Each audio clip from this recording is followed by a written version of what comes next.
Fuck. So why does it bother us to go do shit? Why do we care so much? It's like a chore, man. It's like a chore to do it.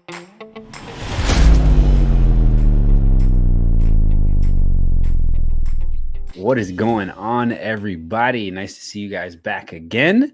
This week, we're going to do something a little bit differently. So we're going to call this one the Fireside Chat. We're about halfway through the year. We've gotten a solid 11 episodes in at this point. This would be number 12. And we're just going to do a little bit of catching up, kind of like a mid-year check-in. Kirk and I are going to talk a little bit about what's on our plate and I guess some life decisions that we were going to have to make, or something that's been kind of on our mind independently that we haven't discussed, haven't talked about. We're just going to do it here on camera. So what's been on your mind, Big Ag? Oh man, so I don't even know where I start, but one thing that I've been thinking about a lot lately, and we talked about it on a couple of our episodes in different fashions. Truthfully, is just like it's judgment, and how judgment impacts you. And for me, the biggest, and I don't know how to paraphrase this into the best question ever, so forgive me, but I think in life, as I've grown up personally, man, I've kind of come from a different walk of life, and expectations of what I should have looked like a long time ago. And I think you're raised that way of how people perceive you. And the biggest thing for me, that I've realized over the past couple of years in my career professionally, and then who I want to be as a person is, I gave up who I was a long time ago, and I tried to fit the mold for certain things. Right. So like, I'll give you an example. So when I got into the professional world, I tried to dress up more, wear polo shirts and jeans and have a nice watch and wear dress shoes and kind of fit that whole businessman type thing. Right. Yeah. And I've struggled with that for a long time. Cause like, I know there's a need for it for sure, but I felt like I needed to fit in a certain category as I've grown up where, now that I've reflected on that, there's so many different things I like, dude. And you and I have talked about this a lot, man. Like I'm not like, I don't follow one cloth, so to speak. I like skateboarding. I like motorcycles. I like cars. I like guns, and there's all kinds of different things. And I feel like in my mind, and maybe this is just me, so you have to shed some light on this, but I feel like all of these different likes that we have, like we all follow a certain path and we like lean into that path. Right. So, and I'll give you another example. Like if you like Harleys, you see these people who like Harleys, they dress a certain way. They wear boots, they wear Harley shirts, they wear like, Affliction shirts, whatever. And I'm making this shit up right now, but you follow me, right? The stereotype. It's a stereotype, right? So I feel that's probably the word I was looking for the whole fucking time, man. So I feel like I have 75 stereotypes that I could follow.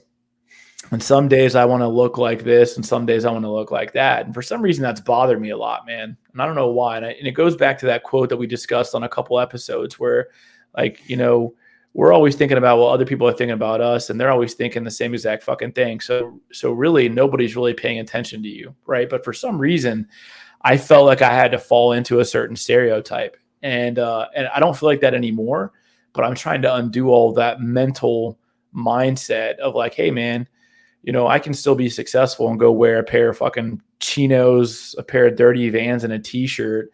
And that's not going to define who I am as a person. I don't know if that makes any sense and if that's just really fucking deep, but I think about that shit all the time. Yeah, me too. I 100% agree. The thing that gets me is like, I like wearing basketball shorts and a t-shirt, but I'm in the real estate world where I need to be well presented. The only thing is like my benefit for me is I'm not dealing with like institutional buyers or anything like that, right? I'm dealing with business owners and a little bit more casual of a person. So a lot of the times I wear like cargo shorts and a t-shirt, and that's usually my outfit for the most part. Like I have a different set of cargo shorts and like a polo, and that's usually good enough for me. So it's like a blend, but in reality, like I just want to wear basketball shorts and a t-shirt. Like that's just me, right? If I go out anywhere and you see me in public outside of work, like that's what I'm wearing, right? I don't ever really wear jeans. I don't ever really wear anything else. So it's like for me, like I want to have that I just want to be able to do that in the work that I have. But in reality, I can't because I have to have a level of professionalism. But I fully understand it from that perspective. That's something that's like a daily thing, is like I look at my clothes and I'm like, man, I don't want to fucking wear this.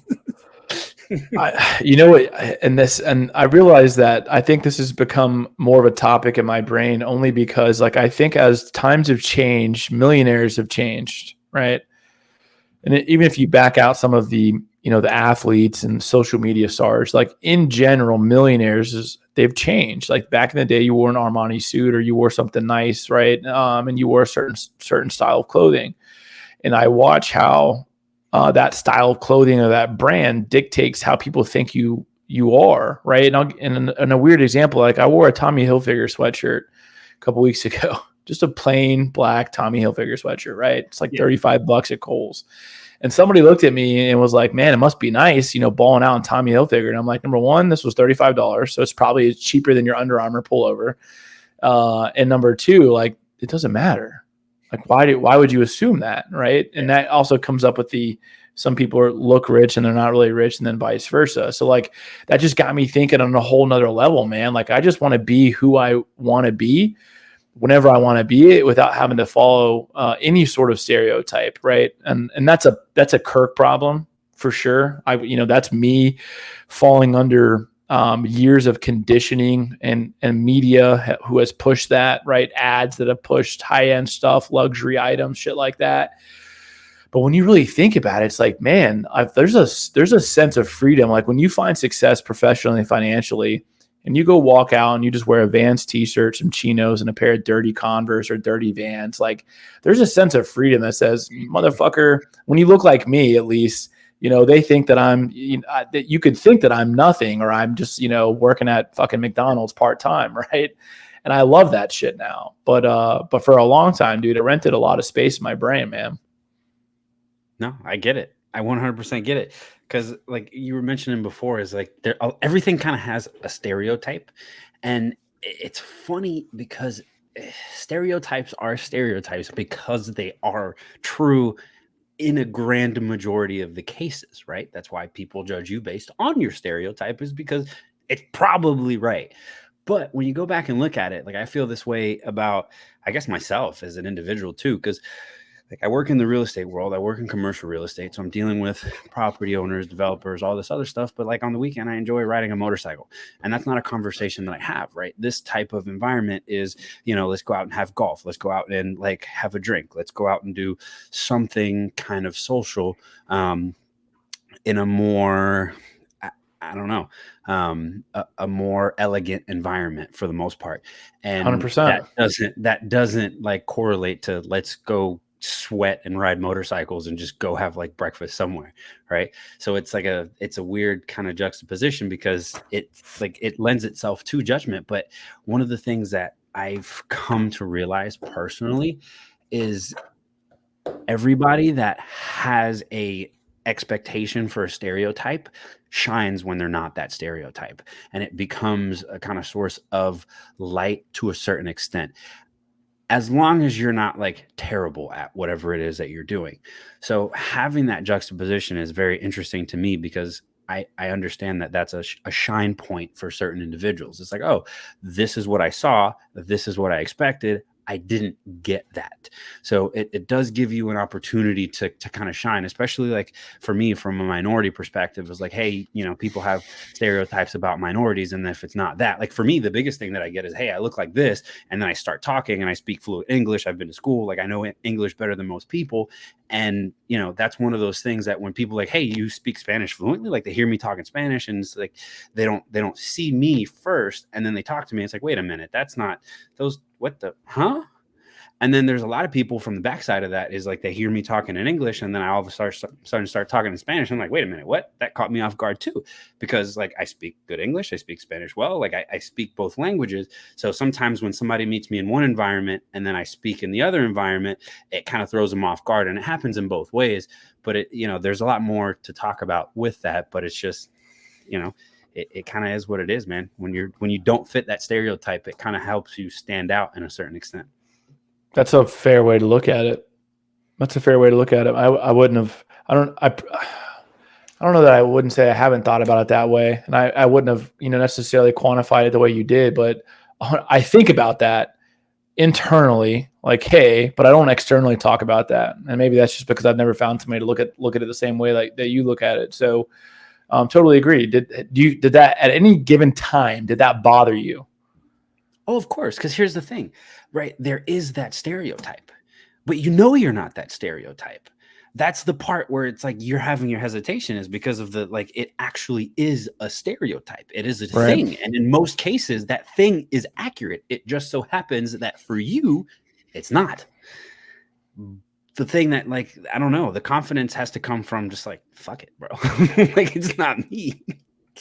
The secondary subcategory to that original statement that I made, and I've been trying to talk to my daughter about this a little bit, and I was talking to my wife about it the other day and today, actually, was like, when you go out in public, 99.5% of the time, no matter what you're wearing, like if you wanted to change your style, right? Like if you dress a type of way very frequently and you change your style, naturally you're going to feel uncomfortable with that, right? Mm-hmm. Just because you're not normally dressing that way, but you want to try something new, but you internally, you feel like way off of your radar.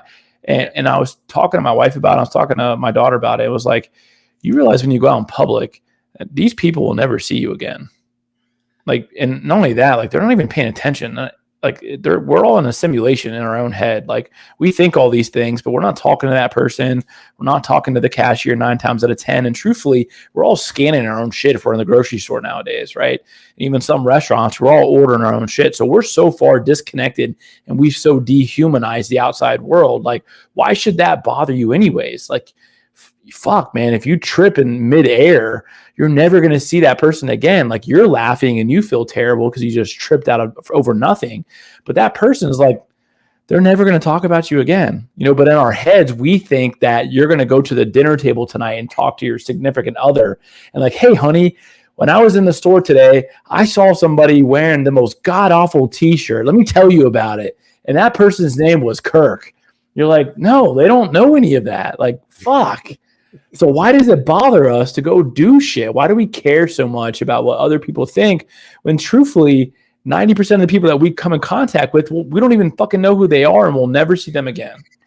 No, and it's true. And it's true. But even there are people that know who you are, but don't know the full aspect of it. Right. Because for me, it's actually an interesting situation that kind of happens on a day-to-day basis is I'll go and I'll have a meeting in the morning and we're talking about leasing a space for a business. And I'm looking at someone's financials and I'm looking at, I'm literally talking to somebody that has, $1 million in the bank, and I'll do that in the morning. And then I'll sit down on a computer, edit a video, kind of just do some stuff by myself.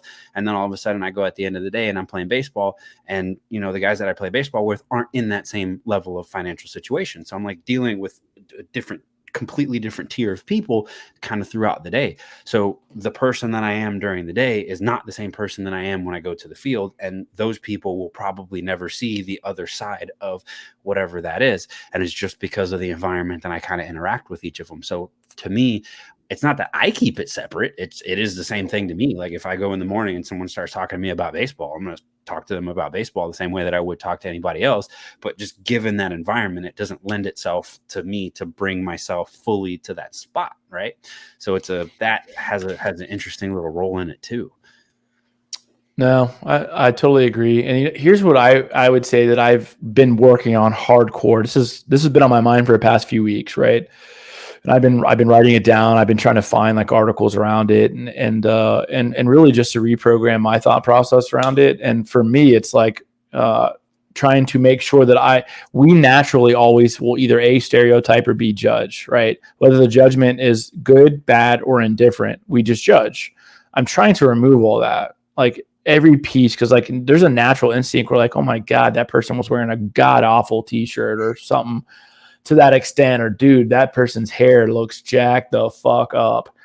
And so if I hear that internal voice that says that in my head, I'm trying to nix it and shoot it down. It doesn't matter.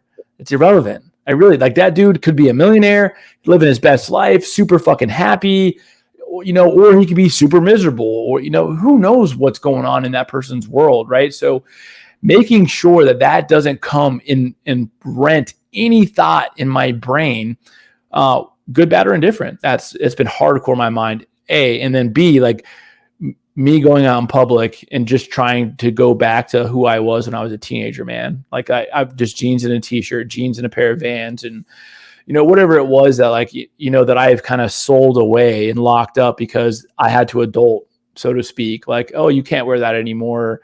You need to look this type of way for this type of environment to continue to grow, because truthfully, I can look whatever way I want to and be wealthy or not wealthy. And wealthy is all anecdotal anyway. So I've been really trying to put a huge focus on that, not just for me internally, but externally with my kids, my wife. Like, dude, just do whatever you want to do, whatever makes you feel comfortable. Talk to somebody, make a mistake, introduce yourself to somebody random. Like, if you fuck it up, they'll never see you again.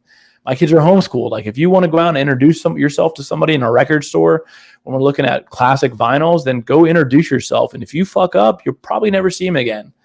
Yeah. So who cares? So like, don't let that bother you, So that's my thought of the week, I guess. How about that? Yeah, I'll end it off with this, and I'll just give you a talk point. Mine isn't going to be that long because it's a decision type thing for me. But whenever I get that voice in my head, that judgmental voice, now I've been training myself to essentially think I'm wrong, and that leaves me in a position to where I can let somebody else prove whatever it is that they need to prove. Like, my initial thought, my initial assumption, most of the time now I go to I'm wrong, and that opens up me to start asking questions in terms of whatever that situation may be. I can't think of a good example, but either way, if I have a stereotype that pops into my brain, I now combat that with I'm wrong, and now I have to ask a question, whether that be dig a little bit more in depth with whatever that conversation is and ask to see if I'm right, or just figure out a different way and not just assume. That just puts me in a spot where I now have to ask, and I now have to dig a little bit deeper. That way I'm not, going, oh yeah, that's a stereotype. I agree with that. And that's it. That's where my end of my train goes. And then from there on forward, like, I could be missing out on a whole bunch. So I usually try to tell myself I'm wrong. And it's kind of hard, just being honest with you, man. Just like initially, just like, yeah, I'm wrong. And doing God, for you, that's fucking. I mean, it is awesome. What it is. I'm not saying I'm good at it. I know you're not good at it. But I've also been doing it to myself, though. Like, when I think about something in regards to myself, I've also been like, no, that's wrong. How can it be right? Or ask another question, right? I just don't sit with that first thought, because a lot of the times that first thought is pretty much wrong. Unless it's like your gut feeling on a situation, that's a little bit different. But I'm just talking about like a reactive thought to something. Most of the time that is wrong, and it is reactive. And when you talk about stoicism, that's one of the things that they talk about is, let whatever happen. Don't react to it. Just be in that moment, and don't put your judgment on whatever it is. So when my thought happens and I think that I'm wrong, I all of a sudden say, wait a minute, let me now analyze, which in my brain has been working, because that I analyze things for the most part. So it's just like it kind of happens. So it works for me. It may not work for everybody, but it works for me. No, I think truthfully, man, just from a Stoic perspective, we created definitions of words, and so did society. Society created definitions of events that are happening, good events and bad events. If something bad that we'd quantify, like going through financial hardship, we would say that's bad. But truthfully, it's not really bad. You should be learning from it. There's a reason why you're there. I literally, there's a book that I want to read. It's called Green Lights, Matthew McConaughey. And I've been telling myself to read this for the past couple of years, but I came across an excerpt last night. He's like, if life was just good with no bad, no hardships, no failures, no rocky roads, then what is life, and what is the purpose of life, right? But we say bad shit happens, then we're all like, oh, it's as bad, woe is me. But it's like, no, it's not bad at all. Actually, you need to go through that chapter of life. Right. So you just got to change your perception on it and navigate that moment intentionally and enjoy that moment intentionally. Right. Fall in love with the process. So, I don't know that I wrote down one word when you said you tell yourself wrong. To me, it's really just like natural curiosity, maybe. Like, just be genuinely curious about why people do the things they do, why they think the way they think. Right. So anyways, what's on your mind, man? So for me, it's a decision, my guy. I don't know. So you guys that are here watching don't know this because I haven't talked about it too much on camera, but I do have another YouTube channel, which is a hobby of mine, and it is motorcycles, and I make some motorcycle content. I don't think I've talked about it on here. However, I have just crossed the line for monetization. So I'm now making that YouTube money, baby. Woo, woo. But the decision for me is like, how committed do I want to be to this? How much of a business do I want to make it? At what point do I spend more time than I have? Because it comes at a cost of time. Everything comes at a cost of time. If I want to grow that, I need to sacrifice time in something else. So the spot that I'm in is now that I'm at a spot where I spent a year, I got myself monetized, I have a system, I have a level of confidence, I have a level of enjoyment. This is something that I started to do as a hobby to put myself in a place where I just have more fun, right? I'm creating via a hobby that I have. So it's a potential way to make more money and do something that I thoroughly enjoy. The reason I'm in real estate is more for a knowledge base. It's not as much fun. It's not a hobby. If it wasn't enticing from the money perspective, I probably wouldn't be doing it, right? It's not something that I can say that other people that they thoroughly like enjoy and they could do this day in and day out. And I probably can, but it's more to do with the money than the personal enjoyment, right? Like investing in real estate and dealing in real estate isn't really like a hobby type thing, right? It's a business type thing and it's more work than it is fun. But when it comes to two wheels, that's something that can literally be both. So the crossroads that I'm at, and it's been, like I said, it's been probably about 30 days now, is just like considering how much time am I going to diverge into this? And not diverge. I've already have my schedule. It's literally a weekend thing. I spend a couple hours on my nights. So it's my spare time that I spend doing it. But it's like, do I want to spend more? Right. And it's a situation where I'm obviously going to take time away from something else if that's the route that I choose to go. But how and when do I spend that time? Because now I would have to put more thought into it and make it more than just entertainment for myself, because now it needs to be a form of income. Now it needs to be a business. Now there needs to be some sort of product that I have behind a video, whether it could be as simple as like a t-shirt, or in terms of me, like I actually have motorcycles that I do rent out and people get them. So I'd have to focus a little bit more on that and the particular motorcycles that I have to do that on. So it's just like I said, for me, it's a decision that needs to be made. And it's, do I chase that hobby and entertainment and make money, or am I just going after the money?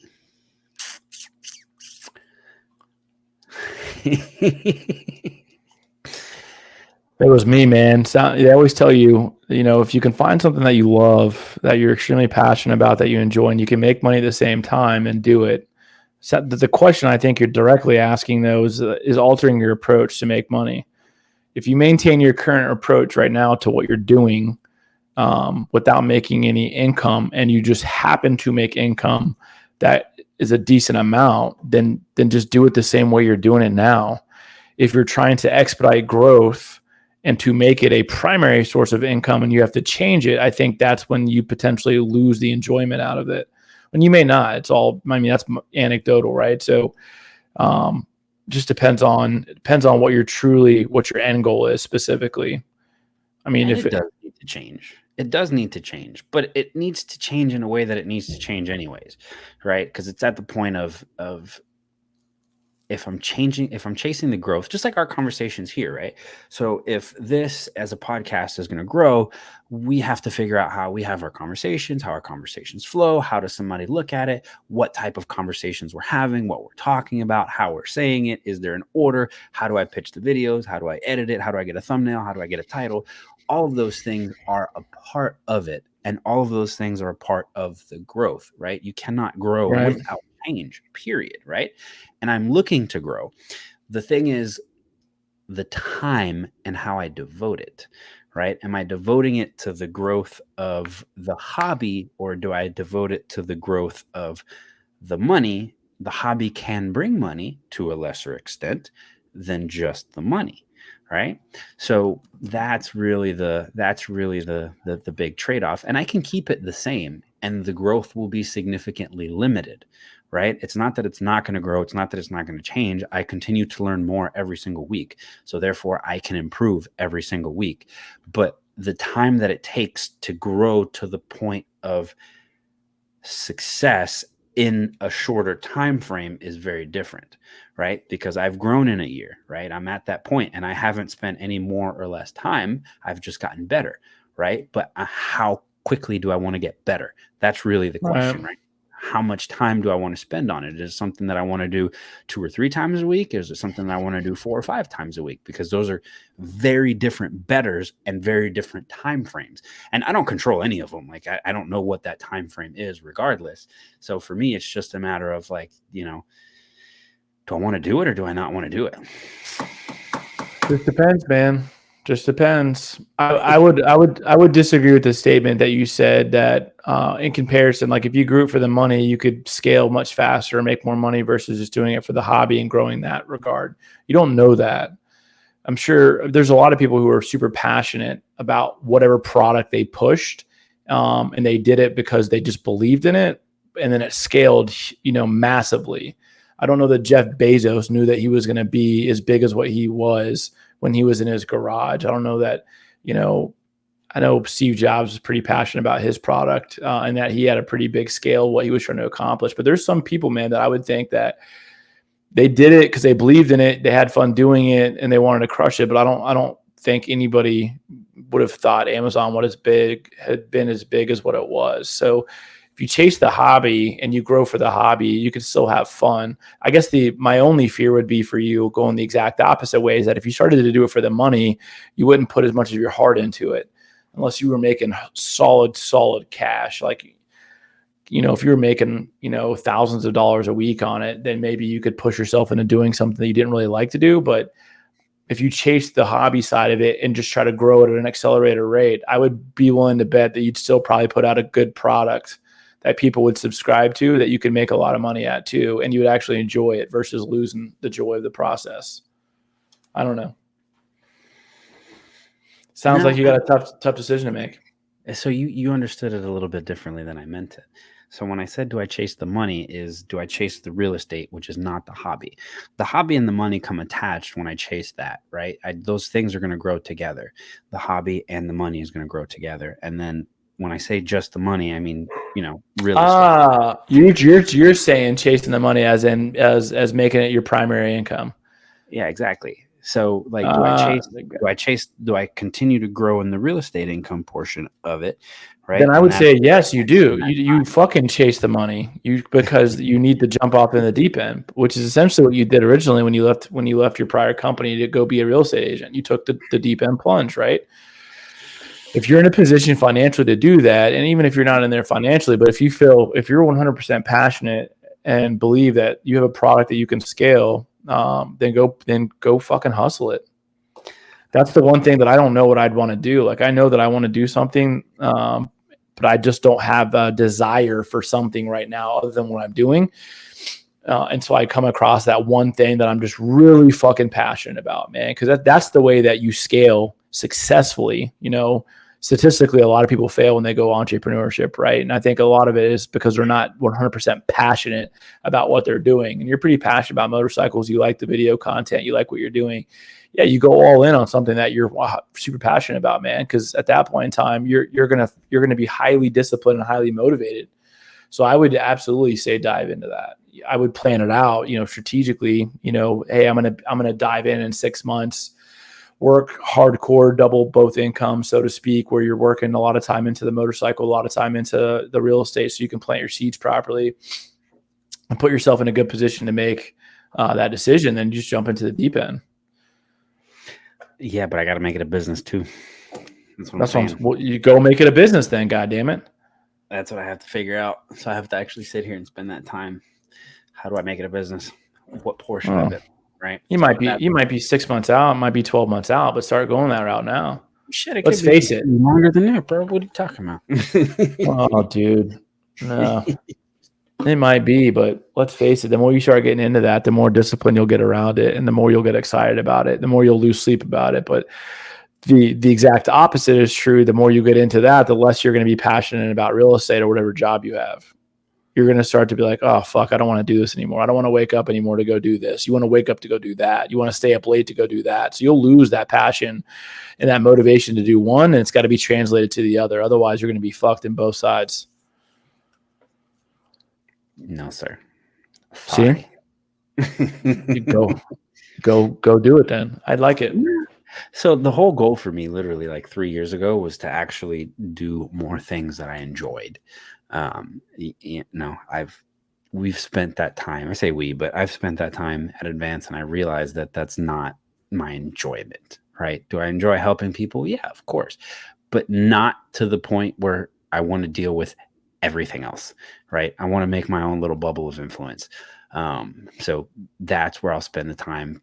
The leadership knowledge, the leadership, everything that I've gained through that corporate world, like I left it because the people there weren't the people that I wanted to influence. It wasn't the environment that I want to influence them in, right? So I have it. It's there. It's a trick up the sleeve. Something that I can use, but it's going to be to build something else for myself. Like I want the full freedom, because at the end of the day, and you know it, right? You know that you can't lead people to the full extent that you want to in the position that you are. There's always going to be a something. Always. Doesn't matter what it is. There's always going to be a level of decision that you can't make. I don't want to be in that spot. I want to be able to make all the decisions that I want to make. So I took myself out of that environment to then put myself in the environment where I can make all the decisions that I want to make and have no barrier outside of, physical obligation to the people not beneath me, but that are working alongside me or are building with me or are doing another thing that are part of my team. I want to make a decision based on my obligation to them, not my obligation that way. You know what I'm saying?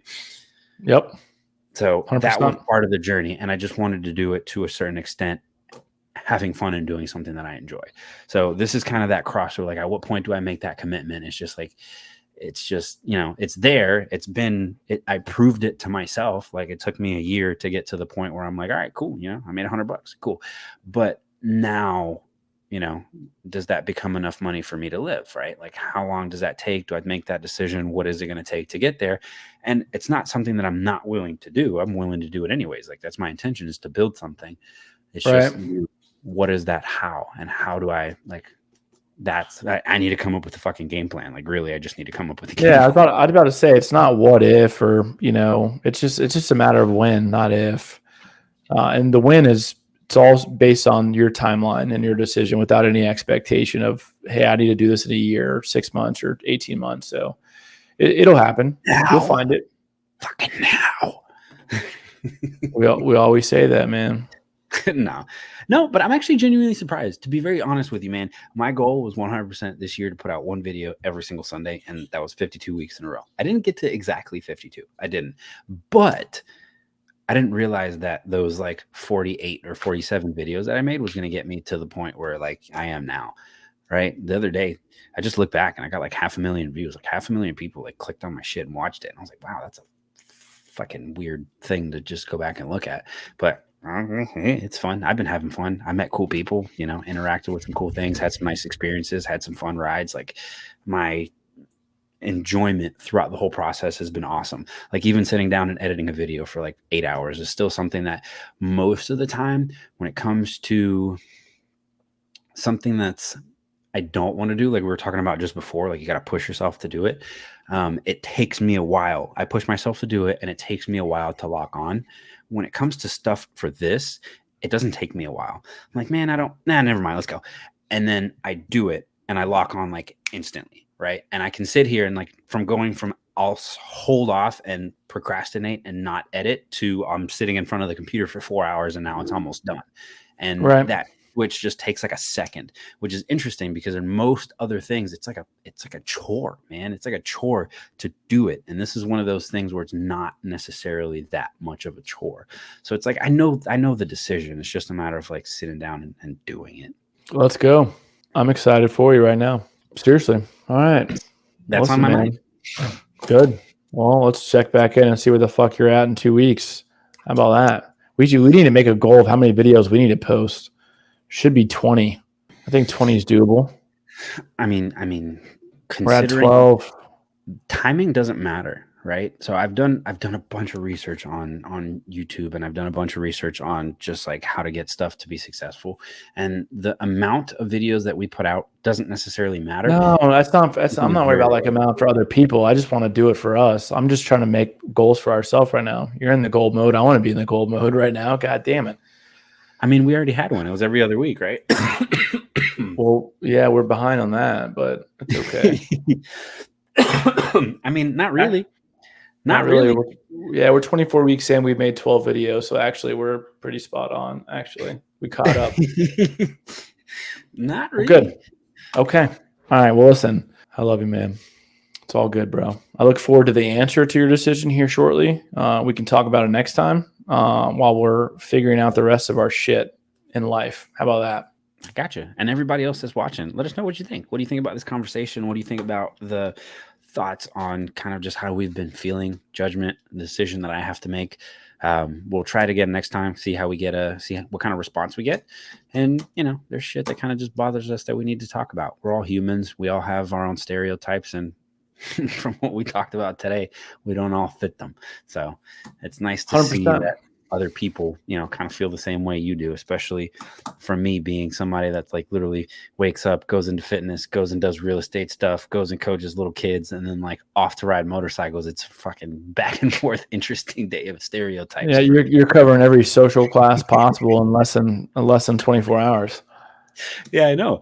So it's interesting. It's definitely an experience. So when I go through my day, it's like I got to put different hats on, and it's you know, it's just me though, right? So I see all of this, and I guess I could have a stereotype, but I know I don't fit into any of them.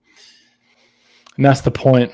Let's not fit into any, man. Just, you know, march to the beat of your own drum, my friend. How about that? Till next time. Always. Enjoy your night, brother. Take care.